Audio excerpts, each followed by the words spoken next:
Alors, comment dire non à un patient qui est atteint de la maladie d'Alzheimer? C'est un problème très compliqué. Parce qu'en fait, ces patients, ces malades, ont une fâcheuse propension à avoir des idées fixes. Et parfois même ce qu'on appelle dans notre jargon des convictions délirantes. Il est très difficile, il est impossible d'arriver à les convaincre. Je ne vais pas le convaincre que le mur est rouge si le mur est bleu. Ou je ne vais pas le convaincre qu'il ne faut pas sortir alors qu'il pleut à verse. Donc il va falloir que j'utilise une autre méthode.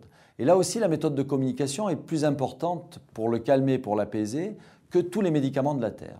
Il faut éviter par cette méthode de communication, il faut éviter à tout prix de les bombarder de médicaments calmants qui ne font parfois qu'aggraver la situation, voire même provoquer des effets secondaires. Parfois, on ne pourra pas s'en passer.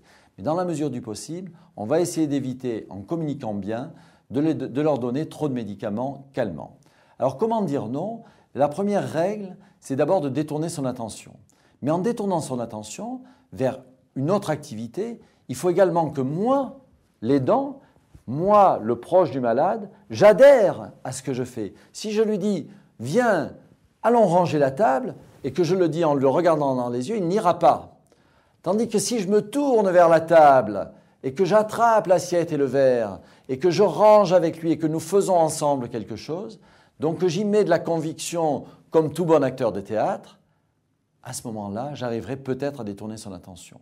J'arriverai à détourner son attention vers une idée positive au lieu de lui dire non directement. Autre méthode, c'est qu'il n'est pas nécessaire à chaque fois de lui poser la question « Qu'est-ce que tu veux manger aujourd'hui ?» C'est ouvrir la porte à quelque chose qui le déstabilise. Ou « Veux-tu manger des pâtes ?» Donc c'est déjà mieux, on est dans une question fermée, oui, non. Mais c'est aussi ouvrir la porte au non. Par contre, sachant ses goûts, si on lui dit « Chérie, nous allons manger des pâtes », là, ça va beaucoup mieux. Parce qu'il n'y a plus l'angoisse ou la possibilité de dire non. Donc, dans la mesure du possible, il faut essayer de ne pas ouvrir des questions à choix ouvert. Il faut essayer en même temps de faire les choses avec naturel.